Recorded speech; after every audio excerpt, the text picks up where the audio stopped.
Welcome back to the Connect Media Podcast, and we're here with AGraceG. So, AGraceG, I want you to just kind of introduce yourself, tell us what you do. Awesome. And just a little jazz, a little bit of that. Perfect. Well, I'm happy to be here for one. Thank you so much for having me. But I'm AGraceG, as you know. I'm a professional portrait photographer based in Mississippi. I have an office in Mathiston and spend most of my days in Starkville shooting. So I say based in Mississippi, but I'm pretty much all over the place, but mainly like shooting around that Starkville area.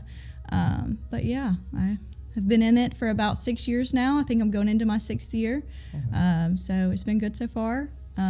Lots of ups and downs. Good, real good.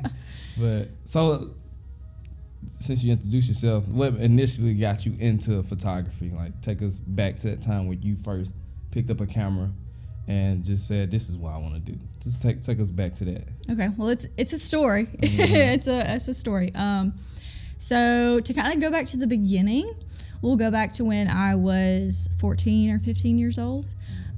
So when I was 14 or 15, I got a laptop for my birthday.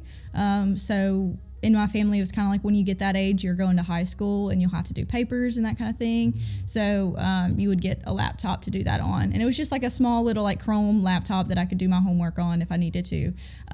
But I got it and I found out what YouTube was.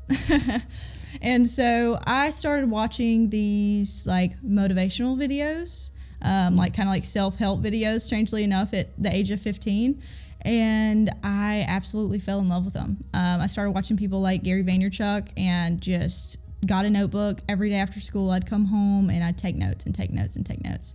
Like, I don't know why at the age of 14 or 15 that I was just like, yeah, this is what I need to be doing with my time. Yeah. But it just kind of fell in my lap. It just happened. And I like fell in love with it. And I did it every day after school. It's what I looked forward to.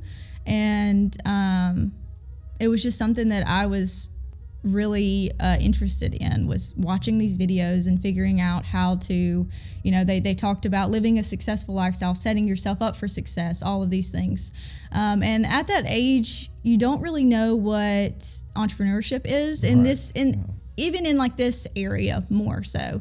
You don't really ever hear the word entrepreneur unless it's like in school and you're learning a vocabulary word.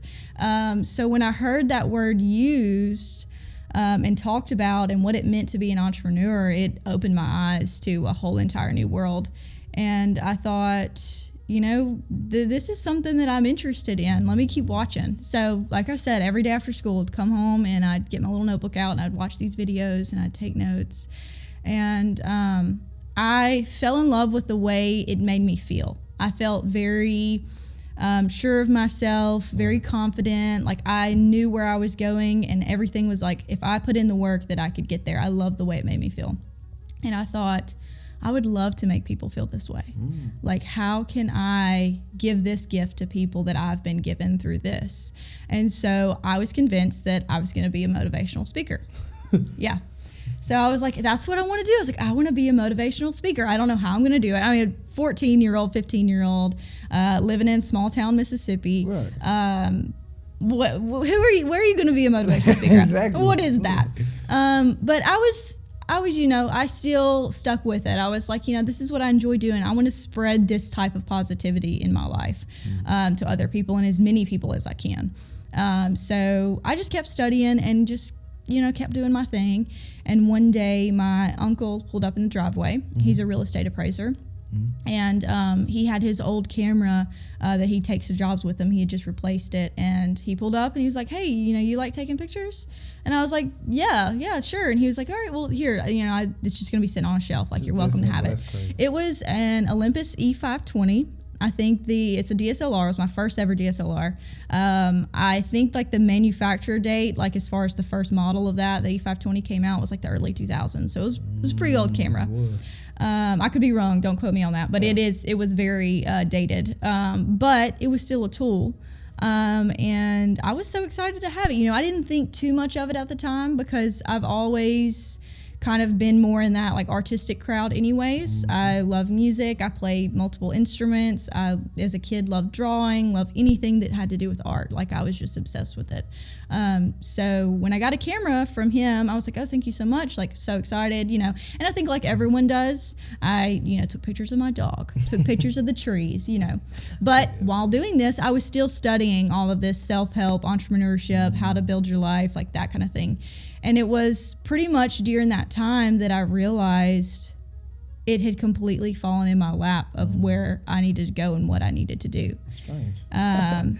I realized that through photography, you meet people at all different times of their lives. You're going to meet graduates, you're going to meet new mothers, you're going to meet newlyweds, you're going to meet all kinds of people, and they're photographing those important moments in their lives. Even you're going to meet companies, you're going to meet brands, and you can spread that positivity and that motivation through conversation and through the experience that you're having with them.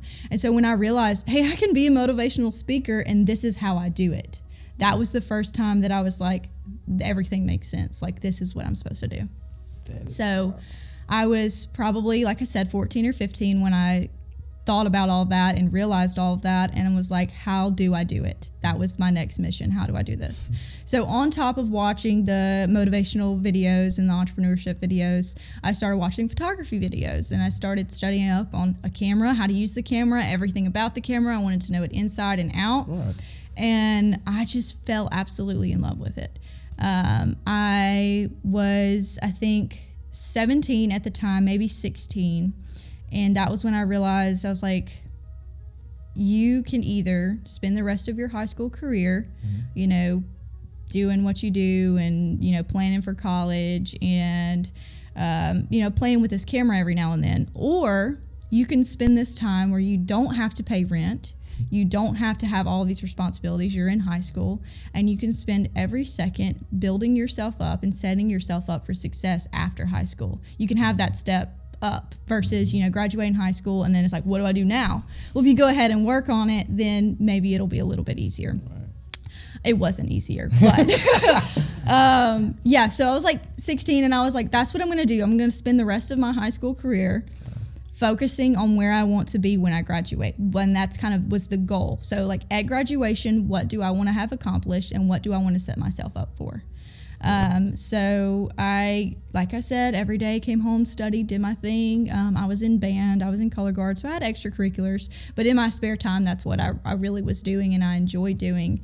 And I did it pretty much silently. I don't think my family knew that I was as serious about it as I was. But when I was 17, so my birthday's in September, so I was older than everybody in my grade. 10th grade year, I was like, I don't know that I want to be in high school for the whole entire time, you know, like I think I'm ready to get out of here. So I took summer classes that summer, and I graduated a year early. So my 11th grade year was my last year at high school, and I was 17 when I graduated in May. And I went full time. The day I graduated, like I had already gotten my license for everything. I had registered my business as an LLC. And I was like, this is it. This is what I'm going to do. So full time, straight out of high school as a photographer. And I was terrified, absolutely terrified, but I knew it's what I wanted to do. And there were so many little things that I was like, I don't believe in coincidences. Like, if it's supposed to be, it's supposed to be. And it just worked out. And I was like, this is where I am in life, and this is where I'm supposed to be. And so I'm going to trust it, and I'm going to go with it. So that's kind of how I got into it, in a very long format. I just say that you was woke. No. Because you, like, you could just go back to, I remember when I went back, when I was 15, like, I knew I wanted to do something, but I didn't know what it was. Yeah. But as you see, I know you saw that in your other classmates, like, they don't know what's going on. They not sure what they want to do. They're not sure how kind of life is. Of course, you didn't know at the time, but you was already getting the sense, like, you preparing yourself for it. You was already preparing yourself for it, and while they was just having fun. Yeah. And there's nothing wrong with having fun, but you was woke. And that's why I called. That's why I got you. Because I was that way. Yeah. And a lot of people thought I was strange because I didn't do the stuff they did. Yeah. I didn't talk about the stuff that they did, like, talk about. I was always talking about improving us. Yeah. Like, instead of why talk about somebody else or what they doing, let's talk about us. Yeah. Because we got problems too. Yeah, absolutely. And nobody didn't like that. So. Yeah. For me, I think I realized once I got to high school. So like in elementary school, you have your friends. And I firmly believe if you're a kid in elementary school, you do not need to be worrying about what you're doing. No, you should like have fun. Be a child. Be a kid. Kids need to be kids. Absolutely. But I think once you reach the age of like 16, there's a certain accountability that needs to happen. And for me, I was just saw it in myself. I was like, this needs to happen. And I think I started to realize that everyone around me was pretty much focused on what everyone else was doing, what parties they were going to, who was doing this, who was dating who. Right. And I didn't care. No. I didn't. I thought, how is this supposed to help me 3 years from now? Like, what is constructive about this? Like, I'm trying to work towards my future. But I also, at the same time, was very aware that there may not be one. I think every day could be your last day. And so I think once you realize that and you understand that to its fullest, you live a lot differently. And so kind of making sure you're focusing on the most important things in life will change your life and your mindset completely. Yeah. And I'm just going to add this and I'm going to go to my next question. Like, what made that my last day? I don't know when it is. When that really hit me, when that quote hit me, was the times when Dad used to take me. My father used to take me to work with him, and we used to go. He worked in a lot of places, and I used to see people, people with a lot of money, people not a lot of money, and so I seen the different types of stages you can live in your life, and seeing them people at the lowest scared me. Like, I don't want to be that way, and my dad would tell me like, yeah, you can be that way, but you gotta do certain things for you or not to be that way. And he used to tell me the little things to be not to have that type of life, because he was the type of person that just explain exactly why that happened to that person. And then if we ever got to talk to him, we'll see like, okay, I see why he's where they at. And so I used to just see not only that, but just see how he operated in the world too, helped me realize like, hey, you never know. This can go wrong. That can go right. Yeah. You just can't think about it. Just keep it day by day. And like you said, your last day could be any time. So, and speaking of what you said about the different types of things you did, what you say you specialize in, and what's one of your favorite niches that you work in, whether it's with weddings or the seniors? Which one of those are your favorite? And give us a reason why. So this question, I love this question. But for me, I'm pretty much, I break the rule when it comes to marketing, and you learn about marketing and marketing yourself. They tell you to niche down. Like, that's the best marketing strategy, is to niche down, focus on one thing, and you will be so successful in that thing.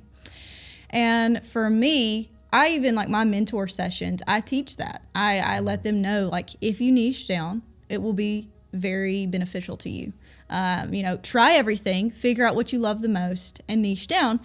But I always include, do what you're passionate about. So for me right now, I photograph weddings, I photograph engagements, I'll do senior sessions, I'll do commercial work for businesses, because for me, my driving inspiration and the reason that I do what I do is people. Like we talked about earlier, making that connection. That's what I'm most passionate about. So when I view a client, and so like go back kind of to the marketing thing. When I first got into that, watching those videos, that was one thing that I learned. Find your niche. Find your niche and stick to it, and that will put you on the road to success. Being spread out and having your foot in every bucket is going to be more difficult. So I definitely have niche down from the beginning.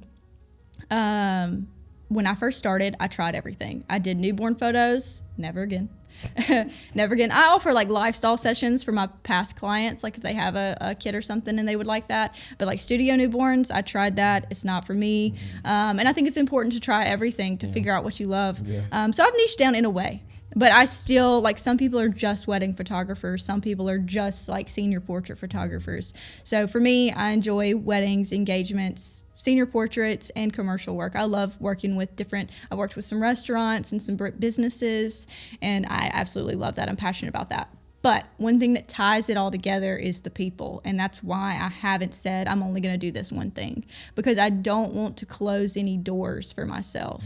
I think every person you meet is going to be a new opportunity for you. Right. And you never know what you're going to walk into when you're going and meeting a client or coming to a shoot.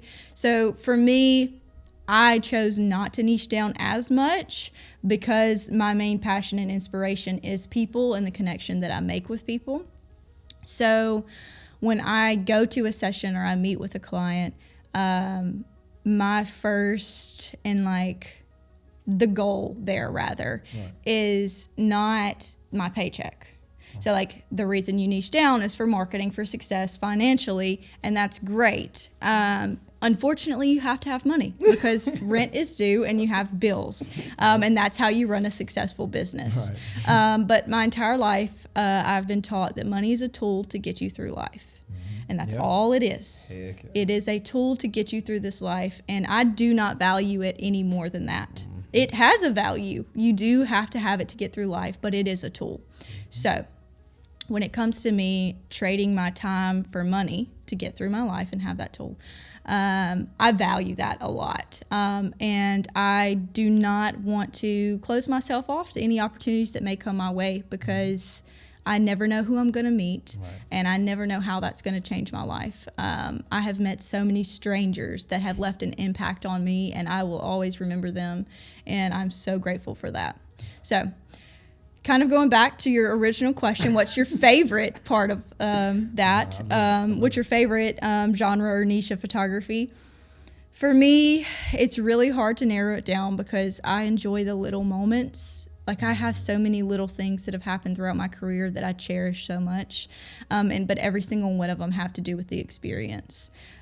So I've always said anyone can take a pretty picture, but not everyone can deliver an experience that will be remembered forever.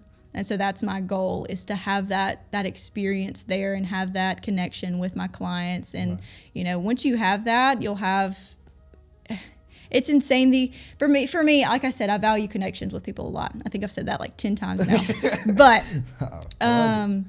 anyways, I want to make sure that they know that their goals are also my goals, and what they want is also what I want. And having that connection there and establishing that, you will have a successful business in that way, because everyone just wants to be understood and heard. And then when you understand them and hear them, you're able to tell their story so much better. I don't know if you heard the book. Let me get the book right. It's called Implementing Value, I think Price. It's by Ron Baker. Okay, I don't think I've heard of it. What you're doing is exactly how that book is. It's about value.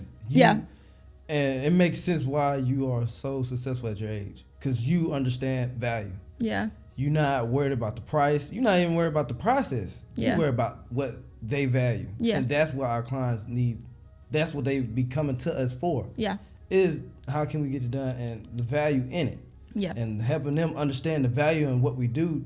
They will pay any cost for that. Absolutely. Any cost. And I just found this book probably 2-3 days ago. And I do it a lot, but it was certain points in my negotiations when I talk to people, with my clients, I see I shouldn't have done that part. Because you want to let them know what the process is, but you really shouldn't. You should see what's their true value. And you cold-heartedly, that's something built in you that you made for that you have with your clients, is finding that value, and that's what makes you so successful. I want to just throw that out there. Well, I appreciate that. I really do. I definitely had to throw that out there. That kind of threw me for a loop. This girl is doing exactly what I just heard in this book. No, I've never heard of that book, but I do. I love. I watched all those videos at a young age, but other than photography and music, I do love a good book. I've never really been all that into fiction, so all of my books are pretty much, I have a lot of philosophy books. Right. I have a lot of business strategy books. There's one that someone recommended to me. It's called Principles by Ray Dalio. I definitely recommend that. It's basically you have your principles throughout your life to set the basis of your life, and then also set the basis of your business and how you operate. And once you kind of have those, it's so interesting. I could talk about it forever, so I'm not going to go into it. But it's a recommendation for me for you. I got a couple books too. We could might as well just make a whole podcast episode just about books. Yeah. But man, and just go back. You kind of already explained it though, how you talk about your clients, and so I just want to know, like, let's say I needed some photos for my wedding. What would be that process, and what would you say to me to help me understand how you work and how that day is going to be perfect for me and booking you, of course? How would you say that process? What's your process? So typically when a client contacts me, it'll be like through my website. I'll receive a contact form. So unless I have met people in person, like just passing, like, hey, I'd love for you to do my wedding. First thing I always do is see if I'm available. Because I hate making a connection with someone and then I'm not available, and then it's heartbreaking for both of us. Yeah. So on the more strategic bookkeeping part of it, let me see if I'm available. The second point is I'll send you my pricing guide, because I want to make sure, and I always tell my clients this, look at my prices. If your budget doesn't work for this, let's talk about it. Because I value the story that's being told, and I value that connection. And so if we can work together, I do want to work together. So let me know if you have any questions, any concerns. Feel free to talk to me, call me at any point. And I would love to talk about budget. After that, if we get past that point and we're ready, that's when I start to discuss about what they envision their day as. Right. What do you see? What do you want? What is your dream? Let's talk about that. And then from there, I let them know, this is my job. I'm putting all of me into this. So anything you need, you let me know. And we're going to make this experience exactly what you want it to be. Kind of going through that and letting them know that they are my number one priority. I tell all of my wedding clients this. So sometimes I have to go out of town. Sometimes it's for business. Sometimes it's personal. And I'll post on my social medias letting everybody know, like, hey, I'm out of town. I'll answer all emails on Monday. I always contact my wedding clients, and, like, if you need something, ignore that. Call me, text me. Like, this is your story, and this is what we're working on. This is a big day. That you're going to remember forever. So if you need something and I'm out of town, text or call me. Just ignore that message, because it is that important to me. I want to make sure that they understand how important it is to me, because it is a big thing. There's a lot of money. There's a lot of money that goes into it. And so I want to make sure that they understand what they're paying for, and the value is there. I value them and their story so much. So kind of reassuring them over time, because with planning a wedding, you get so overwhelmed with everything. I've never planned one, but I've been around it for a long time, and you get overwhelmed with it. It's a lot going on. So the last thing you need is your photographer not, being there for you and answering those questions. And kind of almost as a wedding photographer, you have to anticipate what they need in a way, because sometimes they have no idea.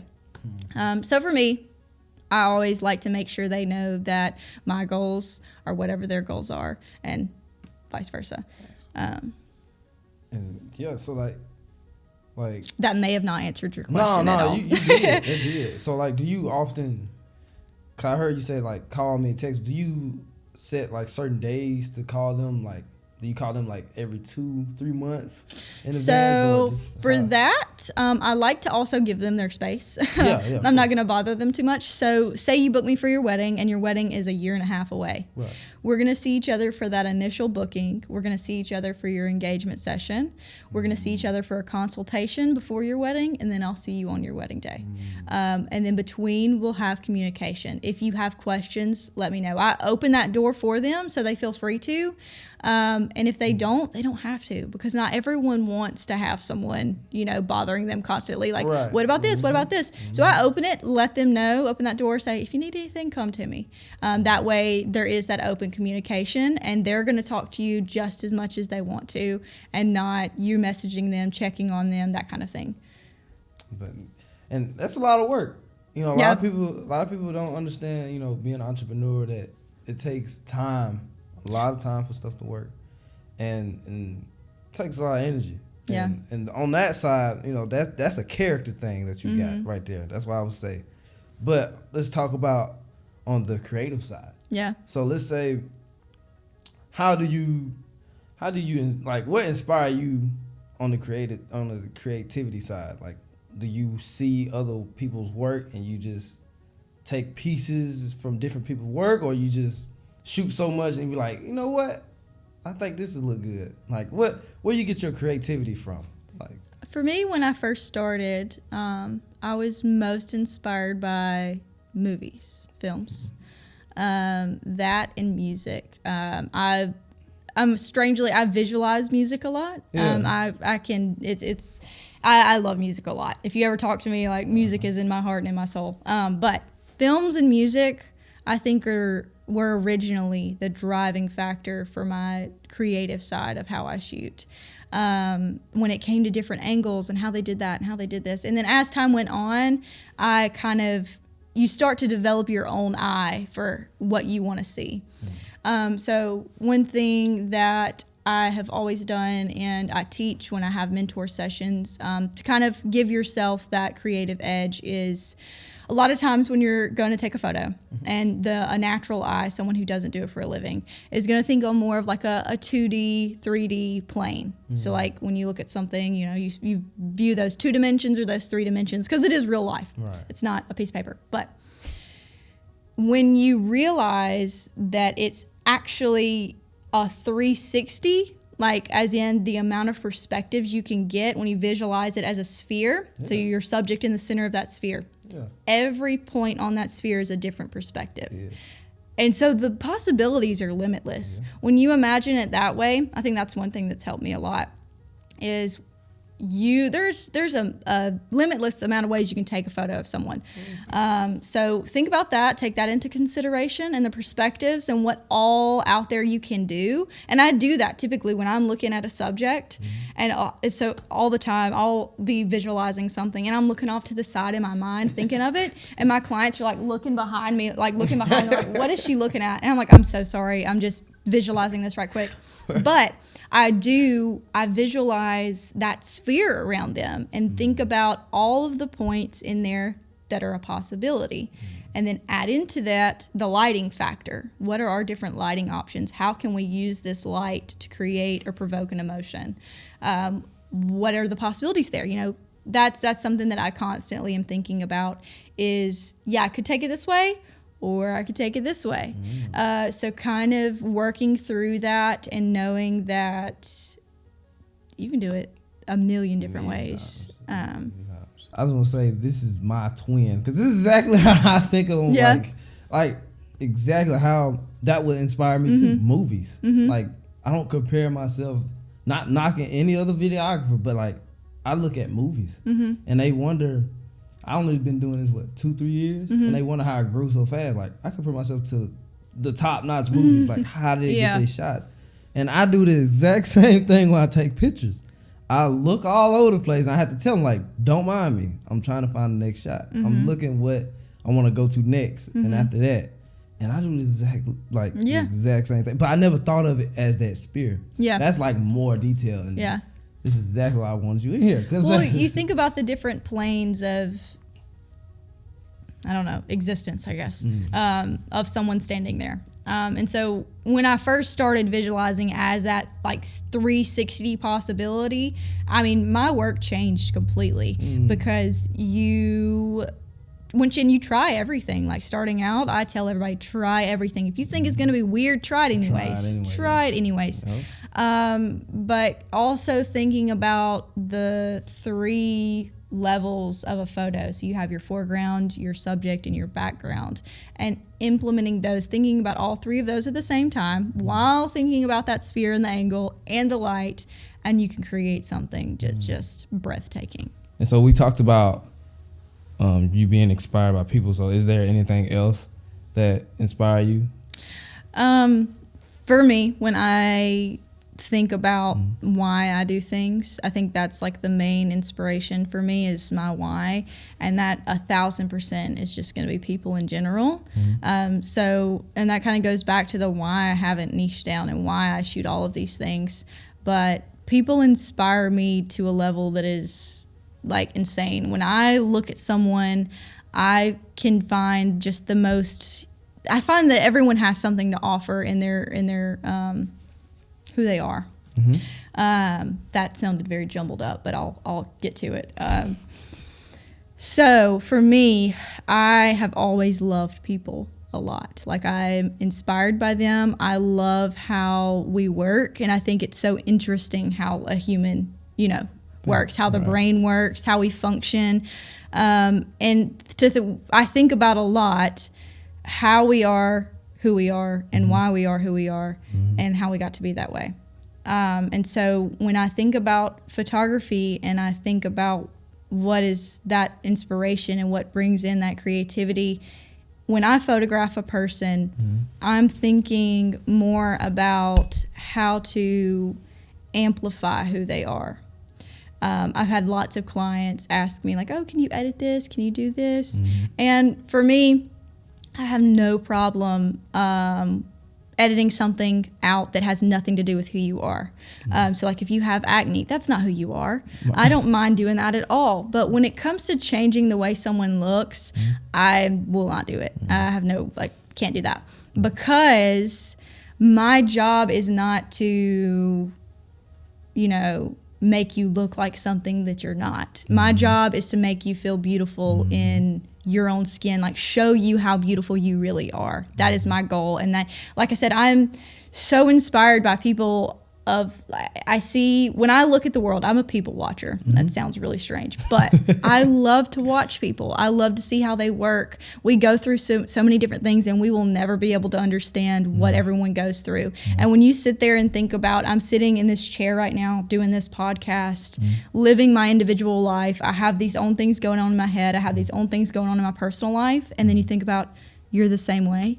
And then there's thousands and millions of people that are the same way. When you think about that individuality, it really puts into perspective that everyone is so unique. And that right there in itself, pushes me. That's why I do what I do. I love meeting new people. It has made some of my most creative shots that I'm most proud of possible. And so I love being able to give that experience and have a client leave a session saying, I've never felt more comfortable. I've never felt more confident. And my favorite comment is, I didn't know I looked like that. Raw image on the back of the camera. Wow, I didn't know I looked like that. When you have that, create that connection and you're genuine about it, it will change the game for real.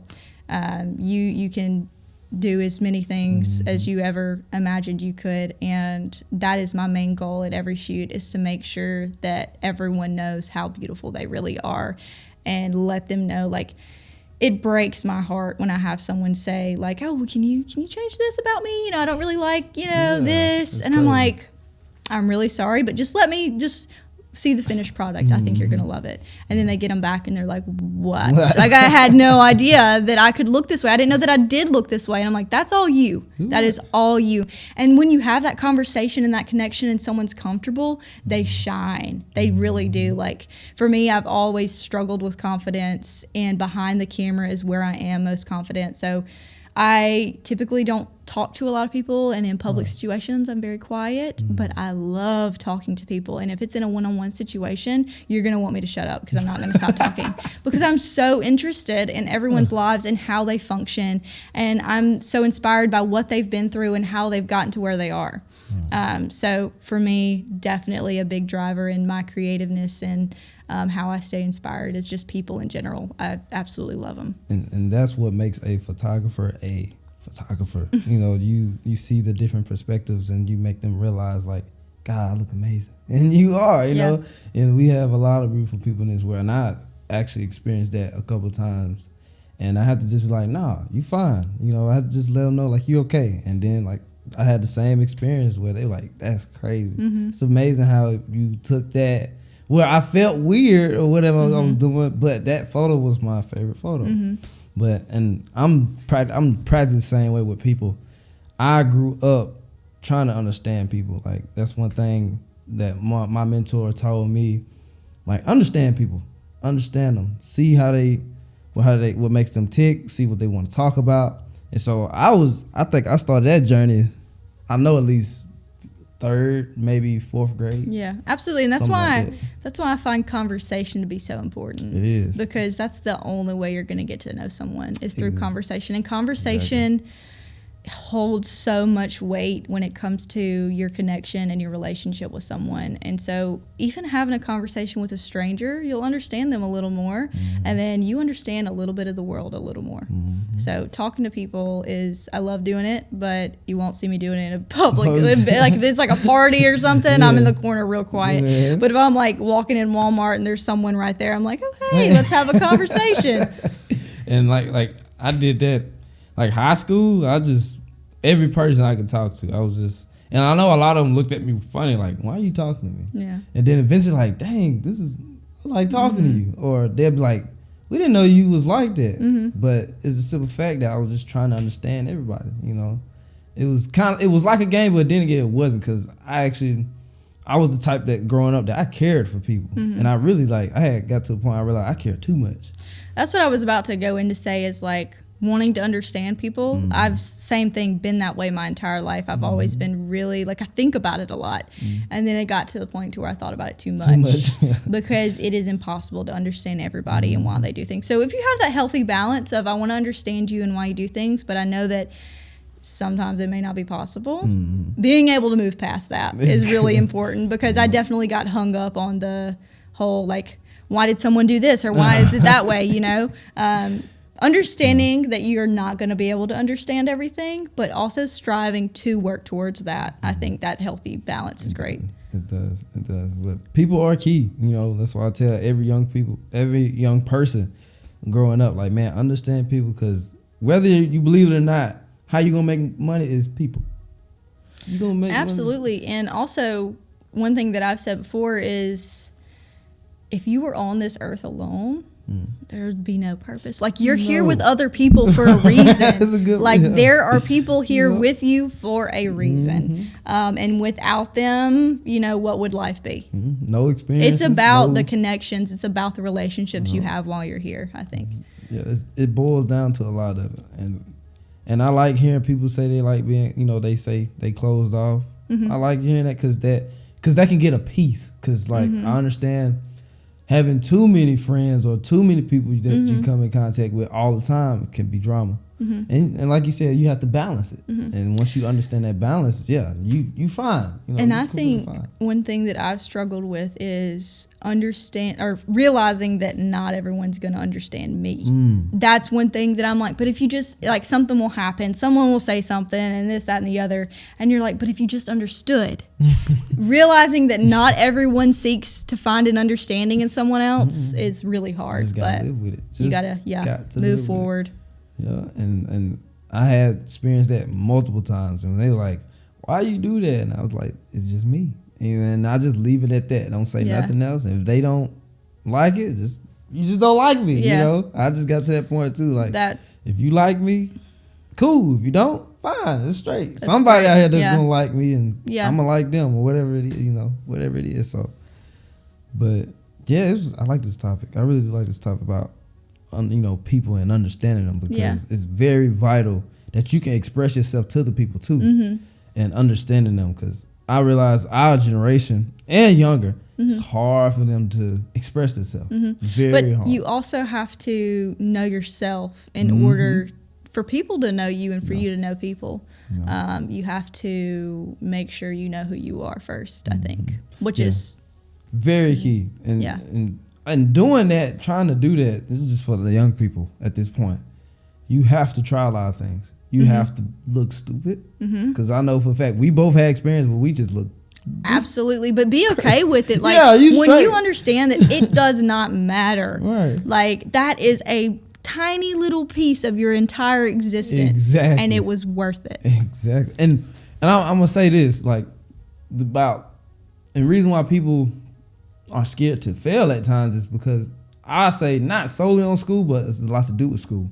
Yeah. Think about it. They try to make you perfect all the time. Absolutely. So you have to do good on this test this one time. You can't keep failing. You cannot keep failing. In life, you have to fail a lot. Absolutely. That was like the first thing that Gary Vaynerchuk told me was like fail and fail and fail and fail and do it and be okay with failing because you're going to fail so many times before you are successful. And even you're going to have successes and then you're going to have failures again and you're going to fail again and again. And then you're going to, and each time it's worth it. It's worth it. Putting your ego, like egos out the door, like to be successful, don't have one.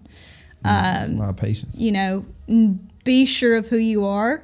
Do not be afraid to fail. Do not be afraid to be a public failure too. That's one thing I think a lot of times when I have mentor sessions is I'm so proud. I say this to them. I'm so proud of you for putting yourself out there because that in itself is really hard to do. When you make these profiles and you're putting your artwork out there and you're showing yourself, that is something that is really admirable to be able to put yourself out there and say, look, some people may hate it.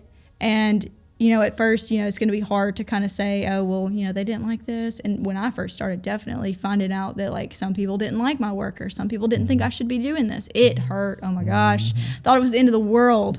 But you have to get through that stage to get to the next one. And so I always find it very important to let my, mentor clients, let them know that for one, I'm proud of you for even starting this because it's not easy. It's not at all, because I was the same way when a lot of people they ain't like the decision I made at the time, whether to go to college and play basketball or do this. Like when I started finally telling everybody I wasn't going to college, they was like, and I was like, wasn't a dumb person. Like I was actually could do the college thing, but I was like, I just seen the lifestyle I was going to have and what I could have had. Like I didn't want that other one. I wanted this. So, well, kind of going back to what you were saying about school and how you think like it shapes and forms everybody to be a certain way. I could not agree more. When I started to think about graduating early and getting out of there early, that was one thing that I kind of had the realization is we go to school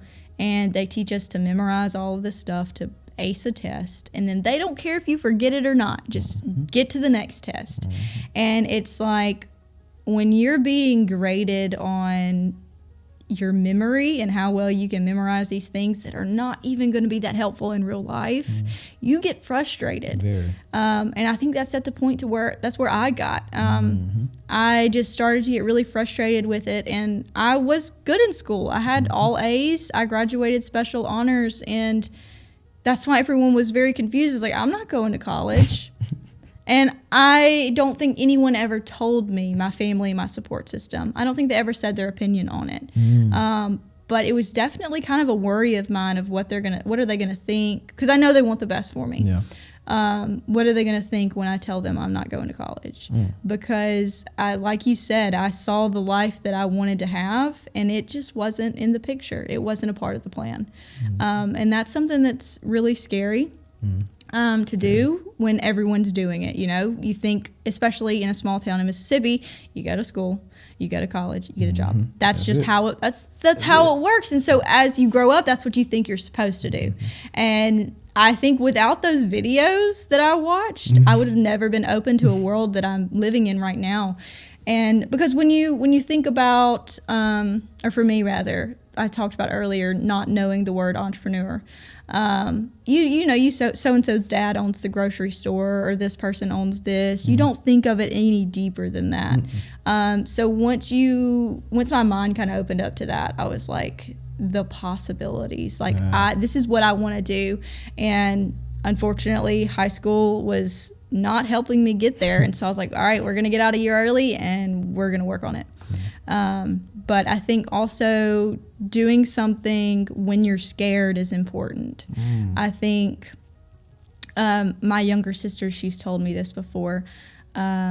She says, I admire how you just go for it. You're not scared to do anything. She said that before, and I thought, that's not true. I am terrified. I was scared to graduate high school early. What are people going to think? Why is she graduating early? I was scared. I was terrified to do that. I was terrified to let people know, my family and my support system, that I didn't want to go to college. I was terrified to attempt to become a professional photographer. I was terrified to open a studio. I am scared every day, but I do it anyways. And I think that's why I am where I am, is realizing the fear and going ahead and doing it anyways, working through that fear and not letting it hold you back, rather letting it boost you up and it fueling your dreams. And you know what also helps it too? I realize having a vision. Oh, absolutely. You have clarity. And that's what drives people to not be able to do a lot of things. They don't have clarity in it.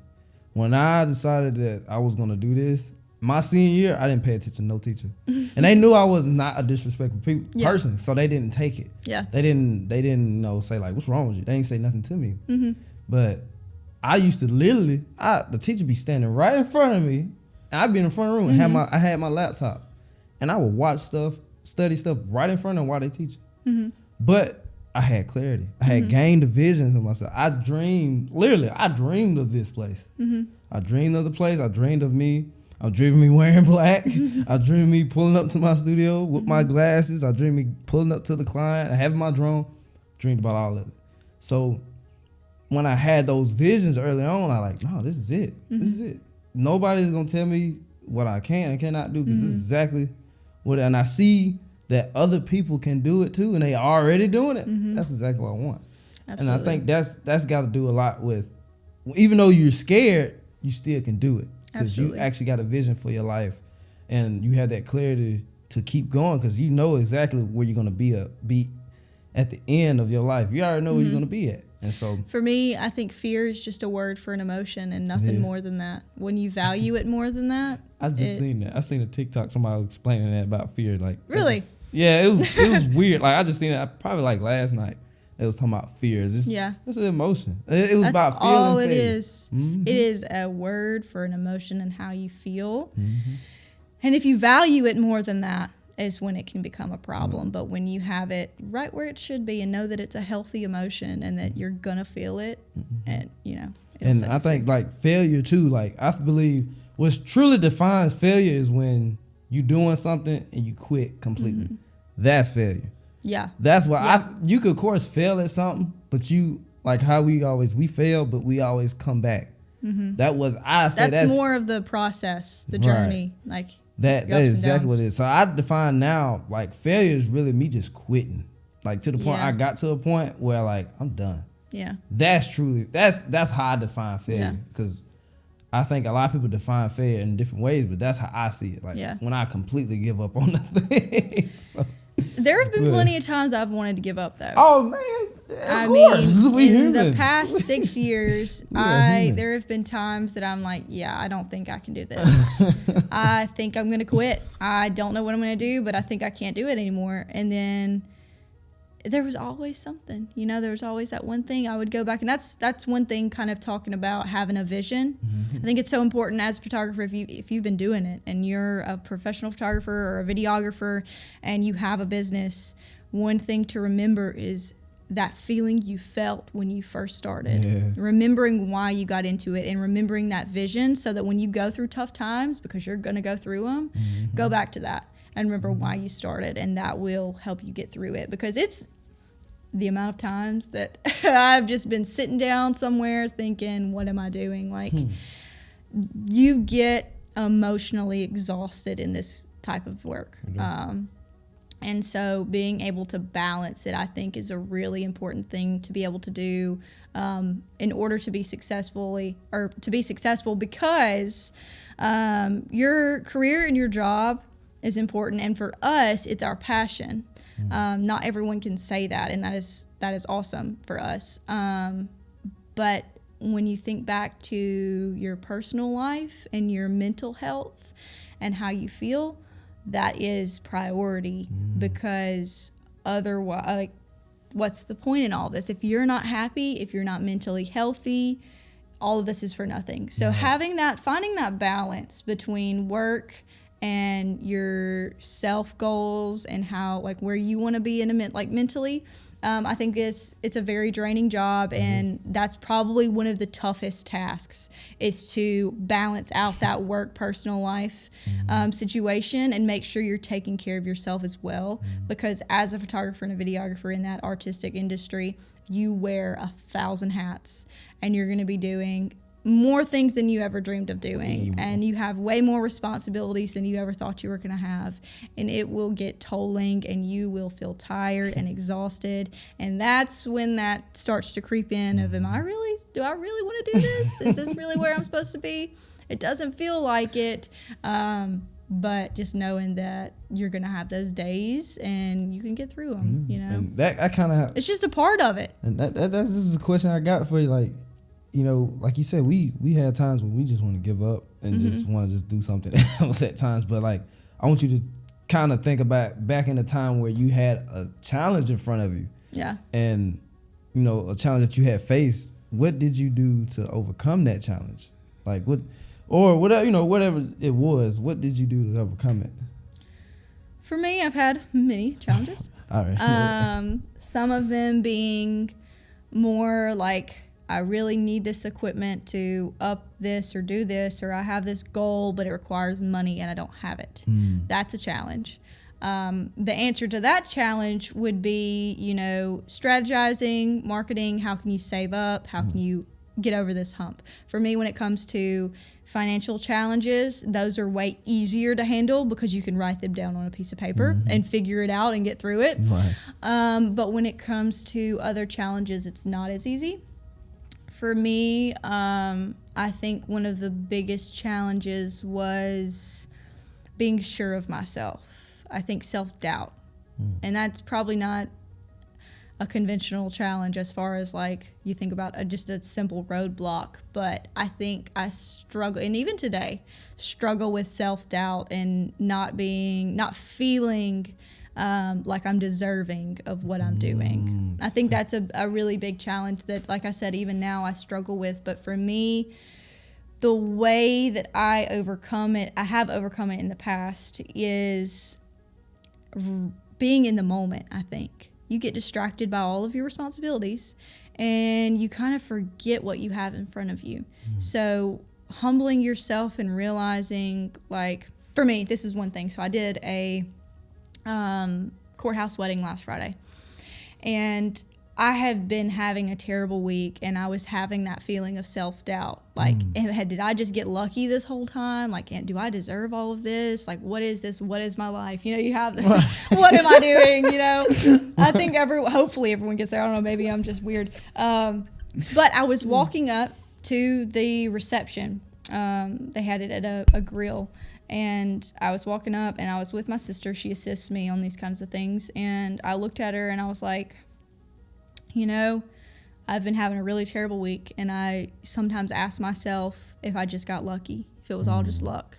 But then I am present in that moment, and I realize where I am. I have currently just shot someone's most important days of their life, and they don't even know me. You know what I mean? Like, I'm a stranger to them, and they put that in their trust in me. When you realize the value, like what you're currently doing, there's value in everything you do. But being able to step back from the hustle and the bustle of the paperwork and, I got to do this, I got to get this. Right. When you're present in the moment and you realize what all you have, and you learn to ground yourself, I think the self-doubt kind of just goes away, because you realize you weren't here at one point. You were not where you are, and there is no way that you just got lucky. Right. I think it's a really big thing to be able to be confident in oneself, and it is something that is very important. Confidence will make or break a business, especially if it's a sole proprietor. Like, you have to be confident and sure in yourself to make sound decisions. But like I said earlier, I've always struggled with confidence, and I think that's one of my biggest challenges, is dealing with that self-doubt. And every day I'm looking for new ways to, you know, battle it back and kick it down. And I think for me, what I like to do when it most shows its face is write down the things that I'm grateful for and kind of ground myself and, you know, look at what I've done and kind of just go back to the beginning, like I said, and just realizing that you've come a long way and that you've got this. But I think that's definitely been one of my biggest challenges is trying to get over that. I think also another challenge that you may be able to relate to has been my age in the business. Being a professional at a young age is very hard. I think that's maybe one thing I overlooked when I was 16. Was thinking of being a very young entrepreneur, you know. So for me, that has been probably the second biggest challenge in my career is being as young as I am, starting as young as I am, and not like I've been in it for 6 years, so I'm now 6 years older than I once was. But it's still really hard, especially when you're surrounded by people who are way older than you in this industry, and you're thinking. I think it's been the biggest thing for me was, and that's. I'm all over the place. But quick, I'm going to go back to the videos, Gary Vaynerchuk. That was one reason why I loved listening to him so much is because, for one, it was a YouTube video, so he didn't know who he was talking to. He didn't know he was talking to little old Abby Grace and Maven, Mississippi, but I felt like I was being spoken to as an adult. And I think my whole life, past that age, I've struggled with being viewed that way. And so in my career, you know, starting out at full time at 18, you run into a lot of situations where people just don't take you seriously. And it's gut wrenching. You're like, why not? You know, I've done all the steps. I am professional. I am this. But they put that blocker on that age. They're like, no, you're 18. What are you doing? You know? And I think that's also a reason that a lot of kids are doing the same old thing and going to school and going to college, and college is great, okay? So your passion may require a college degree, and I think that's awesome. But putting an age limit on success is what I think is a problem nowadays. I think people view success as more of a like, oh, well, when I'm 50 years old, I've been in this company for this long and I've made this much money and I have this many houses and, you know, that person's successful. A teacher of mine, this is one thing that I've took from high school, and it was my senior year, my junior/senior year. It was my economics class. It's one teacher that I loved just to listen to him talk because he taught, but more of his teaching was on a screen. He just sat there and clicked play, and then what he actually told you was more what I was interested in when he got to talking to you about random stuff. But we were talking about something, and he asked us to write down the definition of success. He said, what's the definition of success? And, you know, everybody starts writing, and then everyone's is different. And that's one thing that he taught me was success is what you want it to be. Your definition of success is different from the person's next to you. And it can be whatever you want it to be. It can be as high as you can dream of being. It can be as simple as, you know, I graduated high school and I have a career and I have this, I'm successful. It is what you make it. That was one thing that I think hearing that is something I needed to hear was like, no, I can do this. Like success is what I'm going to make it, and I'm going to make it as great as I can. But I think putting that age limit on when you can be considered successful and when you can be considered professional is very toxic. That's also one thing watching those videos they talked about was age is just a number that defines how many years you've been alive on this earth and nothing else. It has no other value other than you have been awake and breathing for this many years. Congratulations. You know what I mean? But holding that number to a higher value than that is not that great because you can do anything at any age. It doesn't matter if you're 14 or if you're 44 or if you're 75. If you want to accomplish something and you set your mind to it, you can do it. And realizing that and realizing that age is just a number and not letting society put you in a box and say, well, you're just this age, so you have to be this way. Getting out of that and saying, nah, that's not right. Like, that's not how things should be. And being okay with it. But being young in an industry where everyone is older than you has been very difficult for multiple reasons. The main reason, not being taken seriously. Right. It not only is not good for business, because then you're not getting recommendations, you're not getting that word of mouth advertisement. People don't even look your way because, oh, they're only 18. 18, yep. So I put a lot of thanks in those who did take me seriously at 18 and who put their trust in me, who, took a shot on me and, trusted me with that. Respect to them. Respect. I hold them dearly to my heart, those who were like, I don't care how old you are, your work is great, I want you. That is those people I appreciate a lot, because there wasn't many of them, but there was enough of them that I got to where I am now. But I mean, I would love for you to talk on that. Like, how did you struggle being young? Because we're the same age, so it's being young in this industry is not easy, because you have so many other people who are doing what you're doing that are way older than you. Exactly, and I was gonna talk about what I did. Like, I used to go to meetings all the time. I used to go to Birmingham, Tuscaloosa, Tupelo, practically almost everywhere in Mississippi and a little bit in Alabama. And I seen that, and I seen how they talk about young people. And I'm sitting there, I'm an exception, I'm telling what I've done, what I'm doing. And we were talking about the same meeting that we were. No, this is a whole different meeting. No, this is an organization called. No, that's what I'm talking about. I was in there. Yeah. You was. Yes. So, but when I went to even the other ones, and of course I didn't probably only seen them probably like twice. Yeah.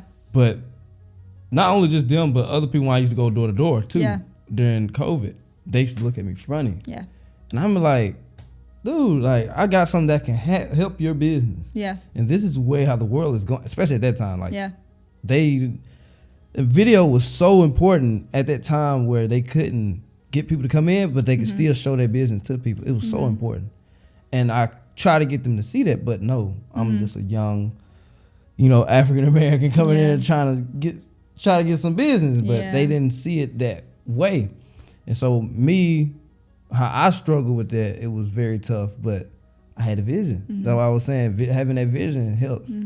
And I didn't know where the next paycheck or where the next client was going to come. Like, I was willing to work, but not seeing them wanting to work with me was like devastating almost, because it was like, I want to help you.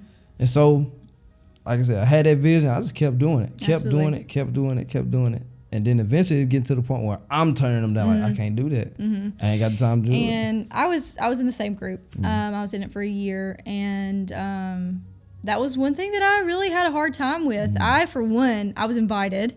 And when you get an invitation, you're like, wow, this is awesome. Like, I'm young. They want me. Awesome. Because definitely if you struggle with that, but then you get there and you're like, wait, they don't take me seriously. They just see me as a member that needed a seat filled. Exactly. That's all it was. And they want me to get them business. But when it comes time for me to get business, where is it at? No, they want me to do it for free for them. They want me to help them out. And once you kind of realize that's something, and it's hard to do at a young age, but realizing that people will take advantage of you. Oh, man. Especially if you're young.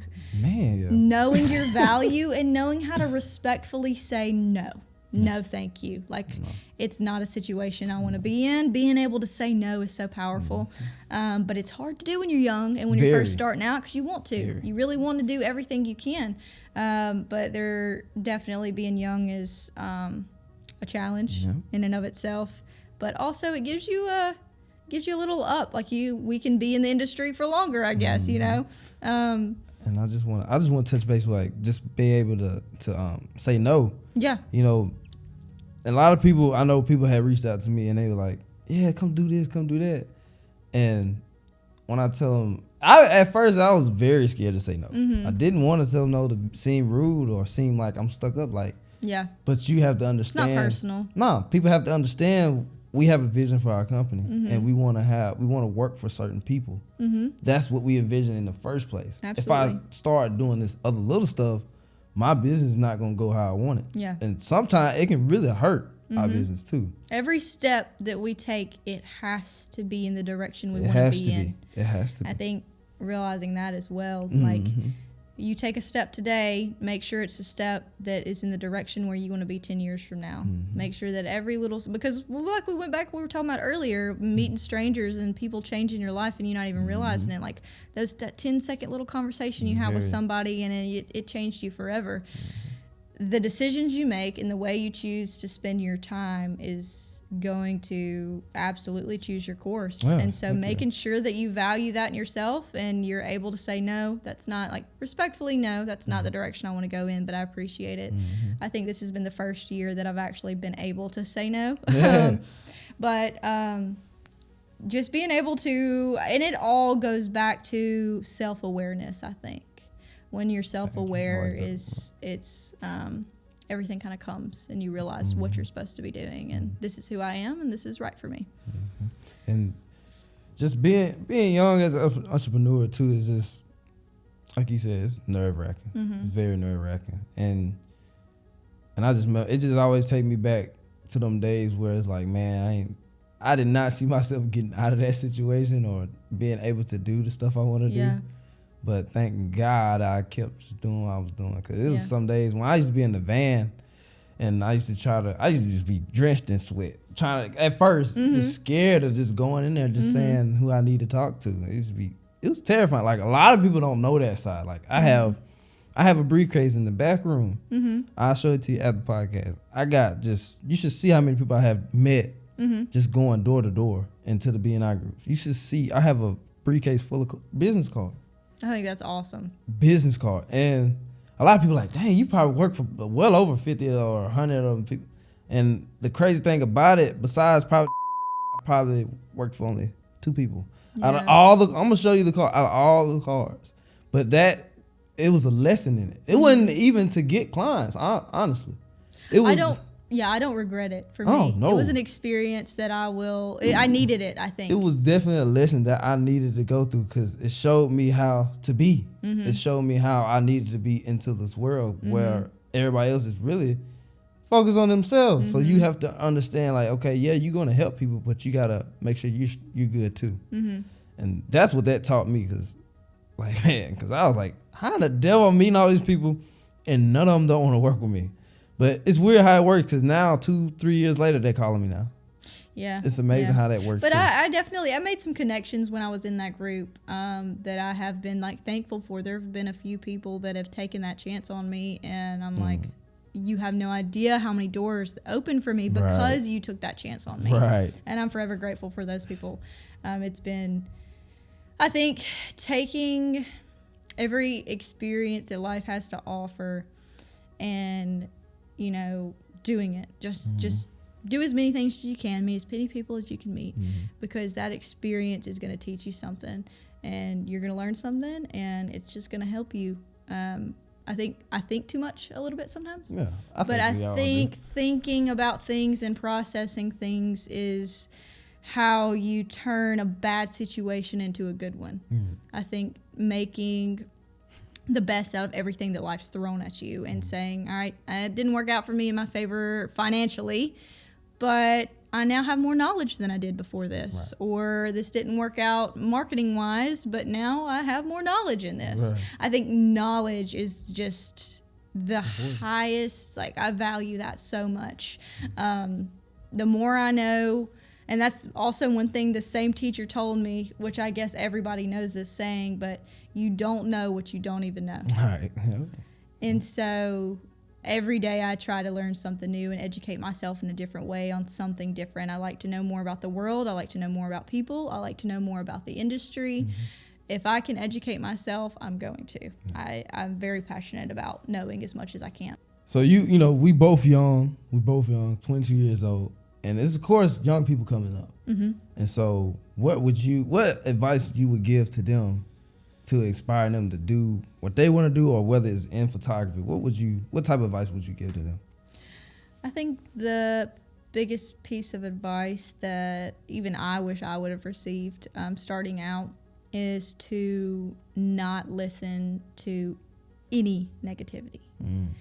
I think, because when you start out and you put yourself out there, you're going to get it thrown at you. There's going to be negativity coming in from different places. You never know where it's going to come from. And I think the biggest thing, if you can, when you first receive your first, just absolutely, criticism is awesome if it's constructive. Yeah. But there are definitely folks out there who were just going to be negative towards you and try to tear you down and do something that's going to, you know, negatively impact you. So I think if I had one piece of advice, it would be to not listen to any of the negativity that comes your way, ever. Because it will throw you down in the deepest, darkest hole you've ever been in if you get caught up in that negativity and you listen to what they're saying. Because in my earlier parts of my career, I definitely had a lot of negativity thrown at me, and it just it put me in a place that I didn't want to be in. I shouldn't have been in, and it was really hard for me to get out of. But trying to make sure that you know who you are. I think we're kind of circling back to the whole thing this whole time, is like knowing who you are and knowing your goals and where you want to be, and pushing out that negativity and saying, this is not constructive for me. This is not important to me. I don't want to listen to this. Being able to do that is a great strength, and it is so powerful. And I think that if someone would have told me that, I may have not struggled as much as I did with knowing myself and with being confident in myself, because there's negativity out there and it will just drive you crazy. And so I think I would just say that, you know, don't listen to it. Don't listen to it. Don't pay it any attention. Don't let it hold any value over your head. Know who you are. Right.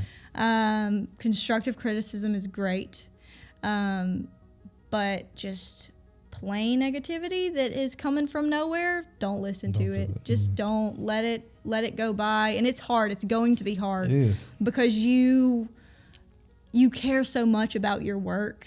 You want everything that is said about it, you're going to analyze and think about and pick apart and, you know, and analyze yourself. So I think for me, being able to say, oh, they're just saying that, you know, it's just another thing.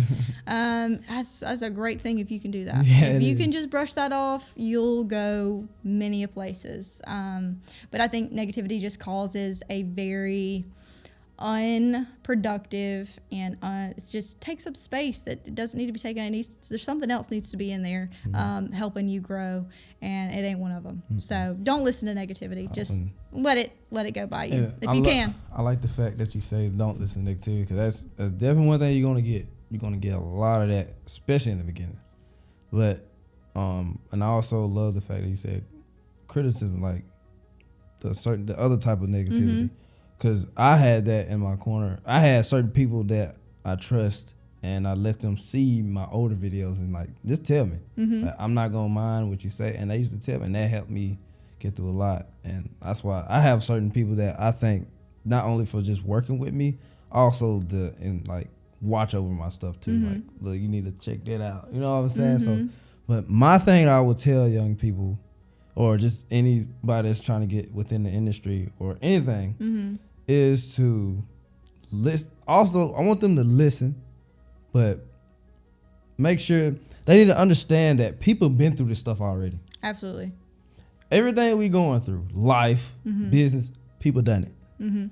So, of course, I would say definitely don't listen to negative stuff, because you're gonna realize what's negative and what's not. When somebody, like, for instance, if I was new and you was telling me this stuff, I would listen to you. I don't care how negative, like, I would let you see practically everything I've been doing, and I want you to, so they have to understand, they have to see that for themselves first, and, you know, be able to trust the people that they listen to. But understand, don't always go off of your brain, especially at a young age, because people lived here, people done that, thousands. You gotta realize how many years we've been on this earth. So many people have doing it, and they still doing it currently. That's my thing I would tell young people. Just one of the things. Of course, there's a lot of them, but that's one thing, because I remember when I was younger, every time I tried to go off of what I thought was right, it was wrong. Yeah. Literally. And I wasn't oblivious to that. Like, oh, it's just, I was just wrong that one time. Yeah. No, I was wrong every single time. But soon I listen to like my father or like a teacher that I trusted. Soon I did what they said, it worked. Like I just need to keep listening to them. You know what I'm saying? And that boils down to me with my classmates. I see all the stuff they did. They kept getting in trouble, kept doing this little thing. They ain't looking good for them. Yeah. But then this person telling me to do this and it working. Like, I'm not gonna listen to them. And so that's what I would tell younger people. Like, just be careful who you listen to, but don't always go off your brain. And it don't have to be somebody you know in person. Yeah. It could be like you said, Gary Vaynerchuk. Yeah. It could be somebody off YouTube. It could be a book you read. Yeah. It's like everything we done, whether it's with cameras, how we build buildings, whether it's how to make tables, whatever it is. People put tons of knowledge into that segment, and and you can read books and stuff on it. So that's what I would say. Yeah. That's Be one okay thing. with being wrong. Right. Like, no, you're gonna be wrong. You're gonna be wrong. Yeah. And I think a lot of people feel like they have to be perfect. And back when I was saying, you're gonna be wrong. Sometimes you have to be wrong. Absolutely. You have to be wrong. 'Cause I know it was plenty of times where I was wrong. I'm gonna give this little story. It was I was doing photography. We was here, and I shot. It was like one of my first times shooting with color gels, and I shot it a certain way. I had one light with a modifier on it. I had two lights with modifiers on it, but the one with the gel didn't. So it was shooting very harsh, and anybody else would say, "Yeah, that's a nice photo," but it wasn't professional. You know, different types of success, right? And so I remember telling my dad about it, and like showing him. He was like, "No, you know, we watch a lot of people, and that ain't really how you do it." And I'm thinking like, "It's a good photo, but this is how I done it." And so I was thinking like, okay, that's not a bad photo. In my opinion, it wasn't a bad photo. Absolutely. But he was saying, that ain't how you do it. That's not the right way. It could have been done better. Yeah. And so I took away my pride and was like, okay, you know what? Let's really do it the right way. And for one thing, I wanted to see if I can make him say, yeah, that was right. You know, that too. You know, that's just a father-son thing. Like, how can I prove him wrong? How can I make him say, yeah, that was it? Yeah. And so what I did, it took me a number of day. It took me a number of day. I was like, okay, I need to do this, do that. And when I did a shoot with somebody and showed him, he was like, that's crazy. How fast you can pick it up. But I say that to say this, me just simply listening to him and taking that criticism he was giving me improved me. It made me, I took away my pride and I actually studied more. I did my research on how I was going to do the shoot. So I did everything way more. I prepared more. I had more. My preparation was way better than my other shoot before. And overall, it made me a better photographer. And so that's why I would say, just listening to certain people and don't always go off of what you know at times. And so that's what I would say. Be open-minded. Very. You have to be. And and like I said, you have to be selecting. It takes time to understand who you want to listen to. Yeah. But you'll know who's for you, who's not. Because I had people like that I met at meetings like, and he always say good things about me. And when I mess up, he'll let me know. Yeah. Like, nah, I don't think you should do that. But he gained my trust because of what he done. You know, he just wasn't that type to just talk. You know, his actions would match. And so he's one of the guys that, yeah, I'm gonna listen to him. And he helped me, and he wasn't the only one, but he's one of the guys that really helped me get through a lot, especially in that time. Like, he was a mentor and stuff. So, and having mentors are very important. I mean, having someone you can look up to who's done it before or been there before in a similar way, I think it's extremely helpful. It is. It's very helpful, very helpful. And I want to talk about social media. Okay. Right quick. So like, how do you keep up with like the latest trends? Do you like, are you that type of person to just, to get on the trends, or you just like, you know what, I'm gonna just do what I do typically and just go with it? Typically I see the trends and I think some of them are cool, they're really cool. Like, that's an awesome shot. That's an awesome idea. And I'll have some clients or friends that are like, hey, can we do this? And I'm like, absolutely, no problem doing that. But for me personally, I don't really have any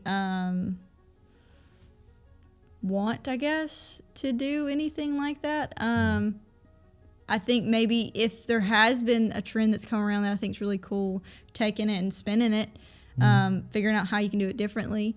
I think that's really awesome when it comes to like photo trends in general. And then when it comes to, right now, marketing wise and business strategy, reels are really important. Yeah, it is. I'm not good at them. And I think knowing you're not good at something and, knowing what you are good at and focusing on that, don't let it get you down, and kind of just make it your own and know what you're good at and hone in on that. And because if you're good at something and you're good at something, you're going to be way more successful doing that thing than doing something that you're not good at. I'm not great at talking to my phone and making videos. I'm not, it's just not my expertise. Right. It's not my, I don't know what's the word to use, but that's one thing that I'm kind of like, I'll just take a step back, or not a step back rather, but take a seat when it comes to the reels. I think some of them are really fun, but I have not been able to get into it.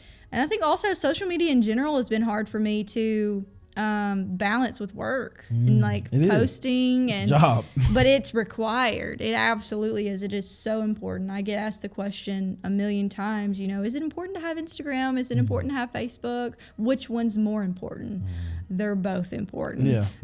There are different types of clients on each platform, and they're so important, and it's a job in of itself. But when it comes to trends, I love seeing them. I think they're so fun.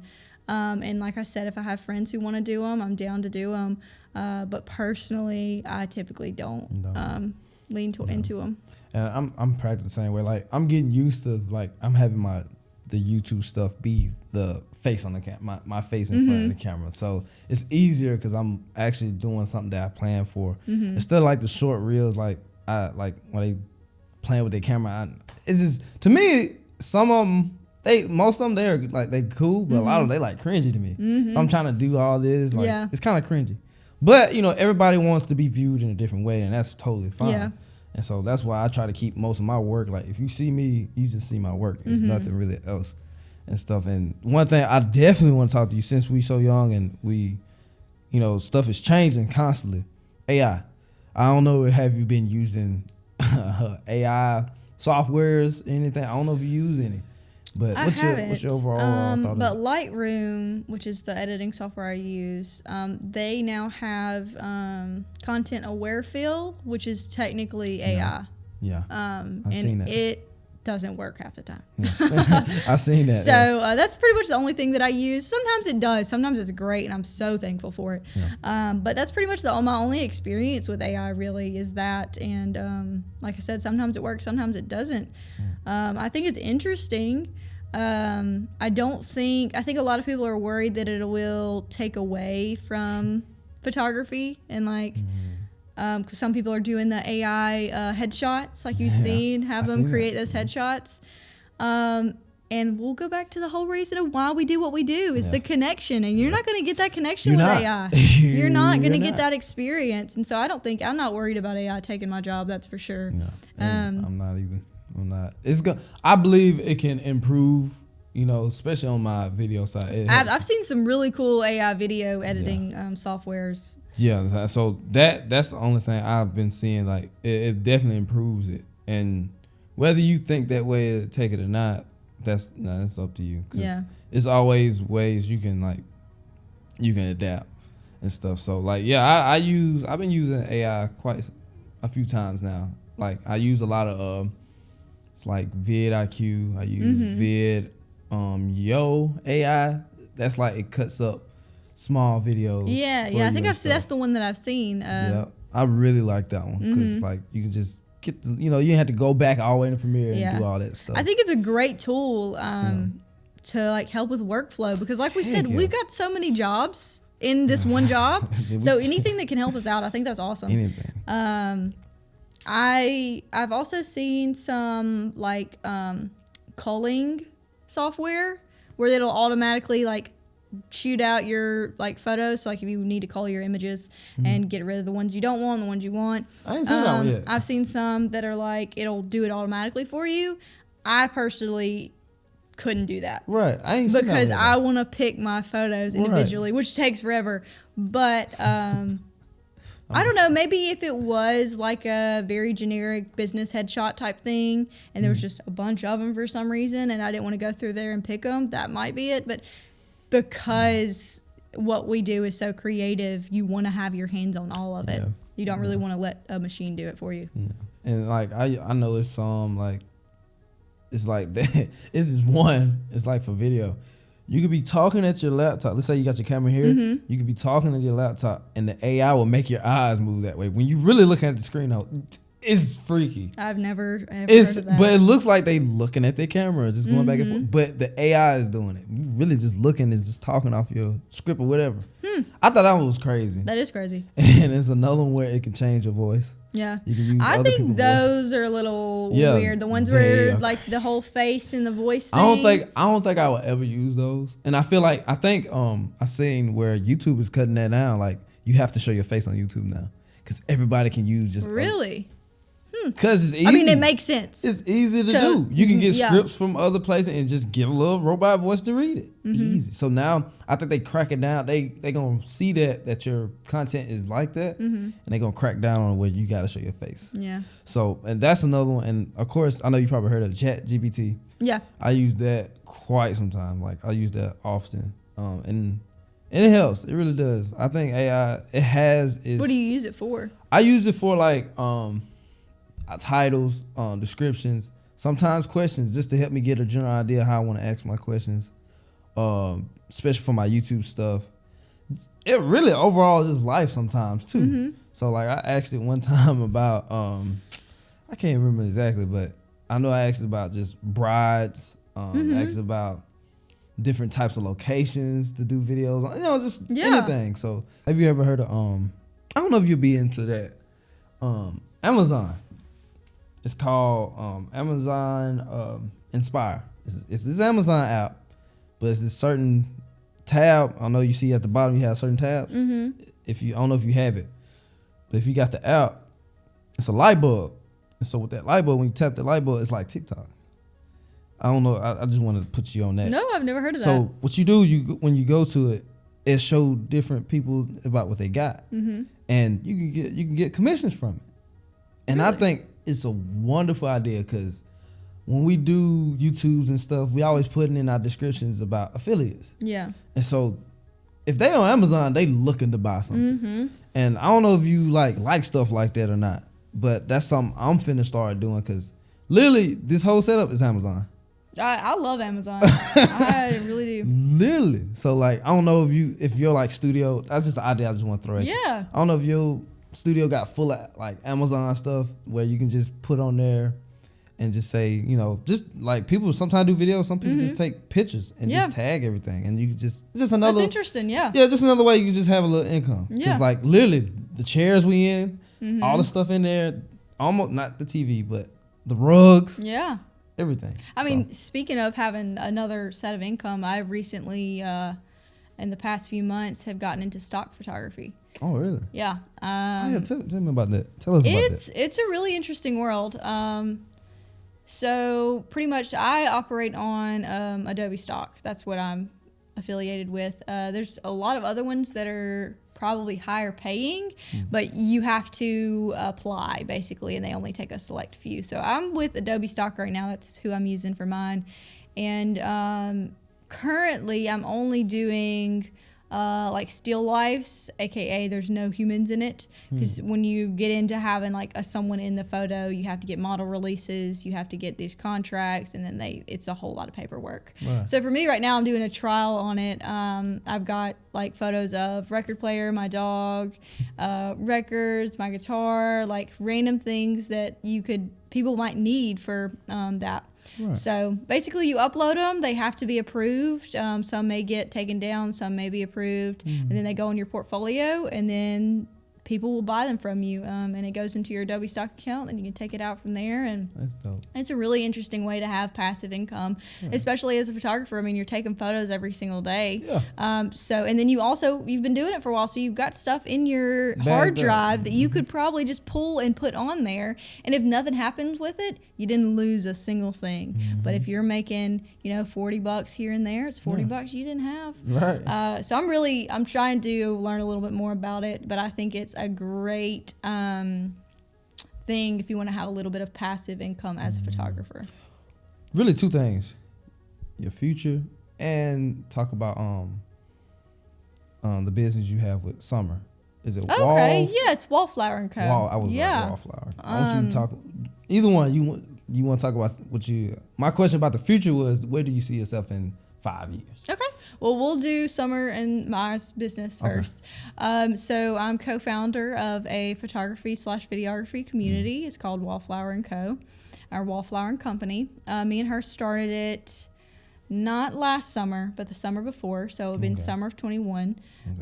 We met, and she was like, I really want to do this. And I was like, I've really wanted to do this for a long time too, but it's hard to do by yourself. So it kind of just worked out that we both were in the right space for that, to make that happen. So we're really excited. We've done so much so far and brought so many people together. I think that's our main goal, is to create a community where people feel safe to come and ask questions and to get to know each other and to thrive and just have a really good time. I think having a safe space where you can come as a photographer or videographer is super beneficial. And I know it would have been very beneficial for me in the beginning.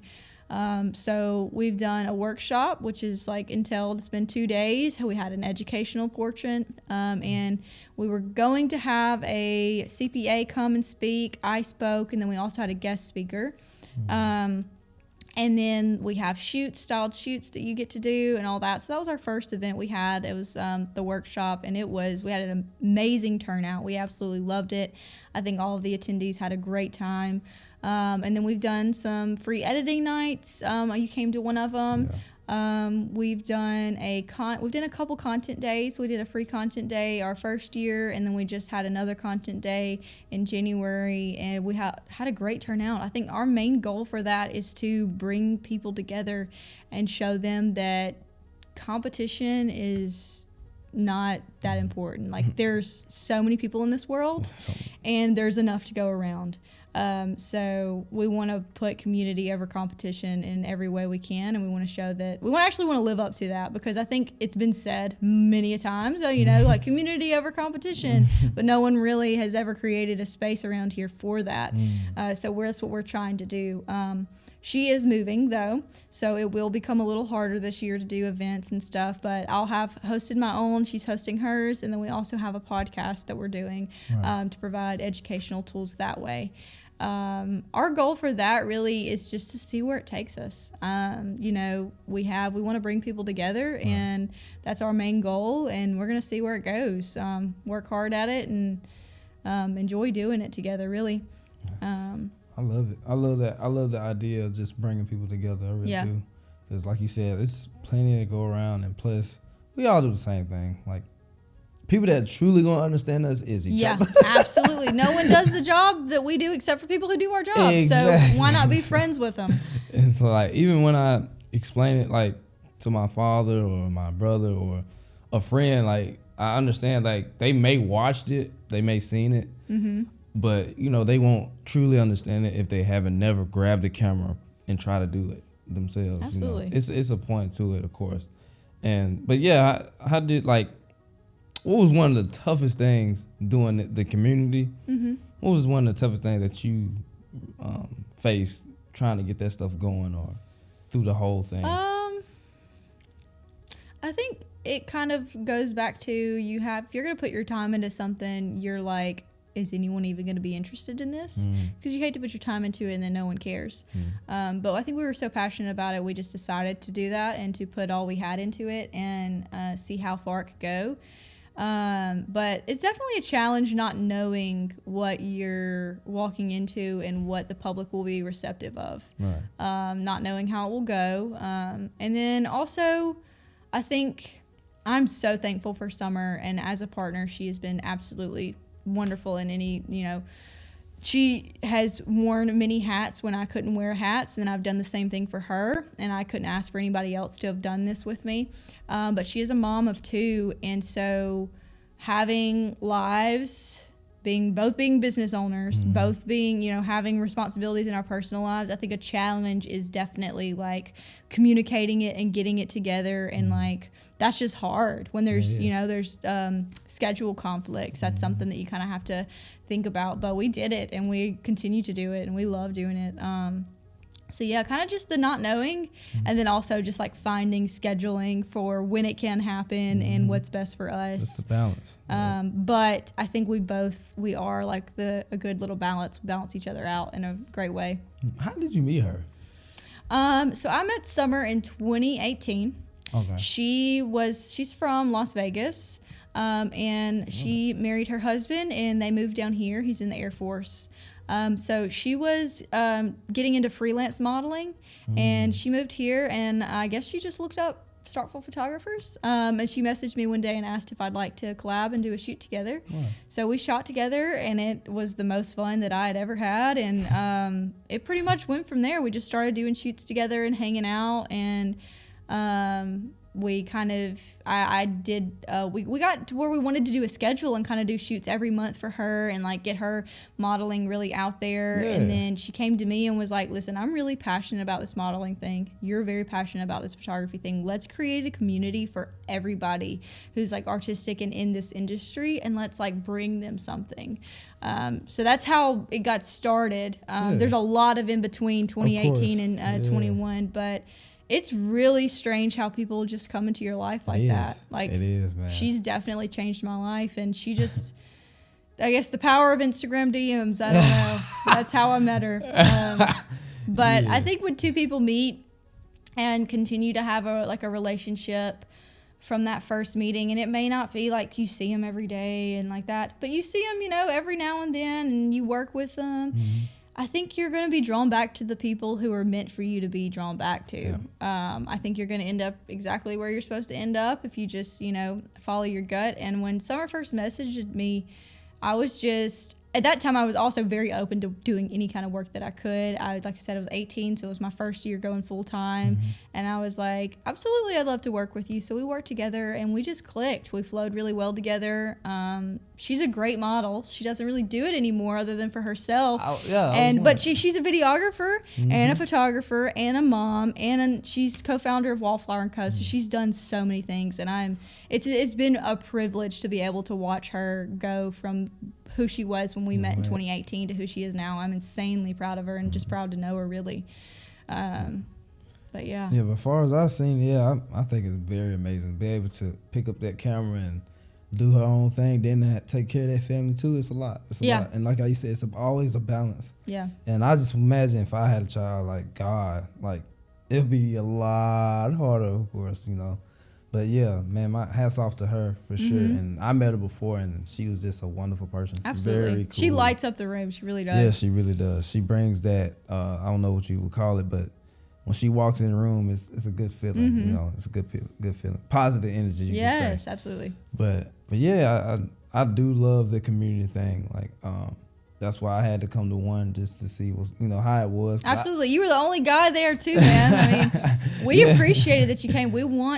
That's one thing we're trying to figure out how to do is get more into the male audience, because for one, when I first got into photography, I thought that it was mostly guys that were photographers. I thought the exact opposite. And all I saw were male photographers, and that's all there was. And I was like, what? There was a few females here and there. But now it seems like we can't get any of them to come, any male photographers to come, which who knows why. That's wild, because we want everybody to know that it's open to absolutely everybody.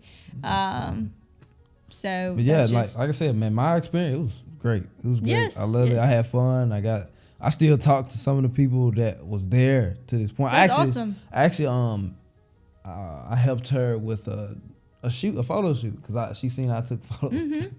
I'm supposed to be a videographer, but I actually, just because of that reason, I was able to help her because I met her and stuff. So I think if anybody that's new, that's getting into photography or videography, they should definitely do those type of days. Absolutely. Where they come to meet other photographers. Yes, and we plan on having like free events because you have some events that you have to charge for because there's so much stuff that goes into it that you have to pay for. But we also really want to lean in towards the free events that are about community and just getting to know each other. So I try to let everybody know that. Yeah, because if they see somebody doing it, it helps them too. I know that for a fact. So 'cause that's how my mentor, I don't know if you know Luke Price, but that's when me watching him, it helped me a lot. Seeing him be able to do the stuff he do. That's why I knew like, yeah, I'm fine. I'm be okay. Just keep doing what I'm doing. Yeah. I'm fine. So, but I love that. But now I want to talk about you. I don't think I ever heard you talk about just the far future. And in a sense, I don't like talking about it because you can't really say, you don't know what's going to happen. Absolutely, yeah. But you can, it's always good to understand like what you want to happen. Yes. So what would you say, where do you see yourself in about 4 years? Where do you see yourself? For me, 4 or 5 years, I want to be, I think my main goal also when it came to entrepreneurship and wanting to pursue that was financial freedom and stability. That's the main goal, I think, because life has so much to offer. And going back to money is a tool and we have to have it. So I think a goal for me in the next 4 to 5 years is to find that, financial stability and financial freedom and get to the point to where I'm growing in my investments and my savings and things like that. Because when it comes to life and my goals for life, I more or so like to take whatever the world gives me. I definitely want to still be doing what I'm doing today. I would love to maybe do less weddings. Okay. I used to shoot like 20, 25 weddings a year, and I got so worn out on it. And I absolutely love, but I think weddings for me personally have a lot of stress that I eventually will not want to be a part of. Of course. I've experienced it and I've loved it, and I've met some lovely couples, and I have some images that will always be my favorites from weddings. But I think maybe the next 4 or 5 years, like this year, I cut down. I only accepted like 10 or 11 weddings this year. Oh, really? Okay. And I'm excited, I still enjoy them, and I love them, and I love my wedding clients. But I think maybe in 4 to 5 years, I won't be doing weddings anymore at all. And I think that's one thing that is interesting for me. It seems like if you're not a wedding photographer, people don't really care that much. Like I've noticed. Really? I've noticed when I'll say, "Oh yeah, I'm a photographer," and they'll ask what kind of photography you do, and they're like, faces are like this, and then when I say weddings, they're like, really? Like they're impressed by the fact that I do weddings, but everything else is like, oh yeah, anyone can do that. So that's been something that I think has weighed on my mind, is if I stop doing weddings, am I going to be taken less seriously? I didn't know that. I did not know that. But I think that is something people think wedding photographers, and it is a big job, and I absolutely love doing it, but there's a lot of stress that goes along with that, and I would probably in the next, like I said, 4 to 5 years, not do that anymore. I loved doing the courthouse elopement. Absolutely loved that. It was like 3 hours, 4 hours. Yeah. It was just so much fun. But the grueling exhaustion you feel after a 12-hour day is not something I want to be doing every weekend for the rest of my life. So next 4 to 5 years, probably no more weddings. I would love to focus in more on like smaller elopements, which I've already done. I've cut down, and kind of when I have wedding clients come, I'll let them know like, hey, I am more interested in shooting smaller weddings, and that's kind of what I'm honing in on. So if you're looking for someone who wants to do more of a large, extravagant thing, I can point you in someone's direction. So that's kind of my goal for that, and for my future is to kind of more so figure out a great balance for home and work life. I think that's one thing will always be a battle, but finding that out, and I think weddings is something that's not going to be included in that for me. And I don't know, I just love working with seniors, and I love working with businesses. I really, really thrive in that situation. So I'm looking forward to doing more of those and kind of marketing myself more in that direction. But like I said, I think when I think about where I want to be in 4 to 5 years, I more so let life take care of itself, and I'll be where I am. And as long as I'm healthy, I'll be happy. And then financially, I do have goals to be a certain place. And I just want to say, man, I am thankful that I met you. At that, what did I meet you? I'm trying to remember. It was the wedding expo. It was the expo. Yes. That's right, because we had met at the place. Yes, and at that meeting, that first meeting. Yeah, I'm thankful. And it's crazy how, we didn't know, you know, and the type of friendship we have and the stuff we talk about, we didn't know that was going to happen. Absolutely not. It's crazy. I mean, life just has a way of doing its thing sometimes, and it puts you in the place you need to be, and sometimes you just got to trust it. But yeah, man, I'm thankful that I met a person like you. And like I said at the time, definitely seeing how you were and how you carried yourself and all your success, especially at that time, it inspired me to keep doing what I was doing. Well, I appreciate that. It really means a lot. Yeah. I think when I was in that meeting and you walked in, I was like, there's someone who's under the age of 40 here, which no hate, you just like to be around similar company, Yeah. And I didn't know what kind of vendor you were at all. Yeah. But then we got to talk and I was like, hey, we need to be in the same room. We can bounce off of each other. So we met for coffee, which now we both discovered this morning we don't like coffee that much. So I don't know why we met for coffee. And it just clicked, and we had a great time at that expo. I did anyways. And now we have a friendship that before that random wedding expo we were invited to, we wouldn't have had. So. Yeah. And we actually shot a wedding together. We did. We shot a wedding together. I want to say that was after the expo. It was. It was. Megan and Wills. It was. Because Wills had a red beard. He's redheaded. Yeah, I remember them. Yeah. I think he's got a little bit of red in it. I don't think it's too much red. Yeah. But it was colored. I remember it for sure. Yeah. But, I remember that day. It was a nice day. It was a beautiful day. And you had your sister there, and I was by myself at the time. I was solo. And man, how you handle stuff, how you handle the time and the people.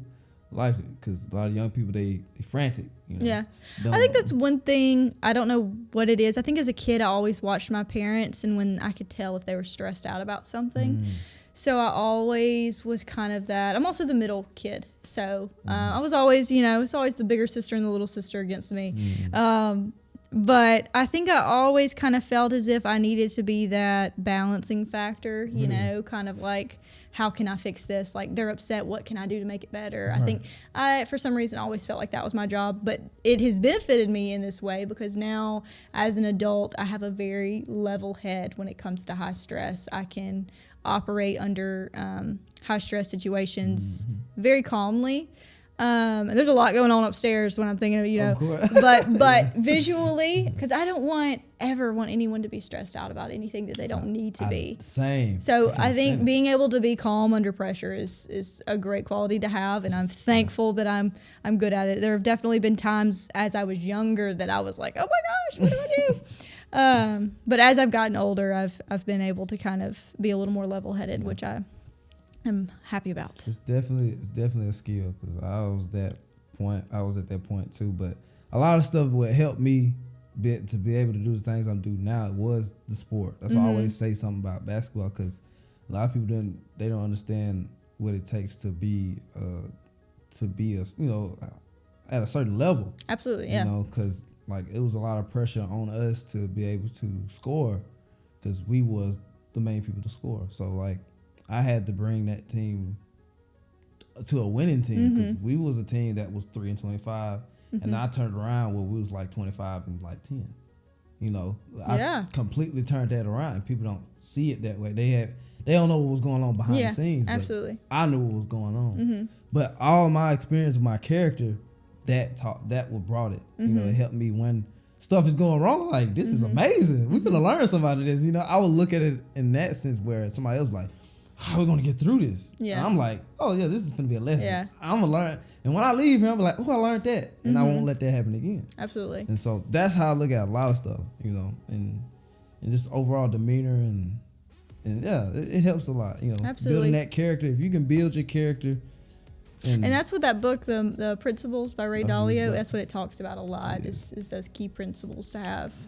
Cause it's a lot. I mean, and the book remind me that I was thinking of is 80-20. I don't know if you ever heard of it. It's 80-20. I don't think I have. It's just basically about doing less but getting more. Like, but you do the things that's moving you forward. You only do that. Mm-hmm. That's what it is. You don't do this other little stuff. Mm-hmm. If you see that wherever it is, taking photos of models is moving forward, just do that for a while. Then if it's something, it don't even have to be something external. It can be something internal. If you have something that you just cannot focus on or you can't express yourself, work on that. Because that, when you do the pieces, when you add on the pieces, boom, you become this person. You're like, dang, how where you come from and who you are. Yeah. And so that's why I said building your character and personal development. Really, you build that first. Yeah. Anything you want to do, I don't care what it is. If you build yourself to it, you'll be able to do it one day. I mean, and also it's your life, and no one, like, when you die, it's you and you only. So I think it's really important to work on yourself constantly. I think it's one of the most important things is to make sure that always look inward, take care of yourself, try to improve yourself. And I think the biggest thing really to take away from a lot of this is to not have an ego. I think having an ego, or being egotistical rather, it will really, and I'm not saying don't be proud. Yeah. Being proud of how far you've come and being sure of who you are is a really great thing. But having an ego about something can really, in the long term, destroy your business. You need to be humble and work on yourself and know that you can always be a better person. Always. But man, I think I'm glad I had you come in here. Well, I appreciate you having me. I really do. And hopefully I can get on one of y'all podcasts one day. Absolutely. We want to have you. We do. Hopefully. I know that would be fun to talk with both of you and Summer. I think that would be some good content, for sure. But yeah, everybody, this is Abby Grace, and this is Connect Media out.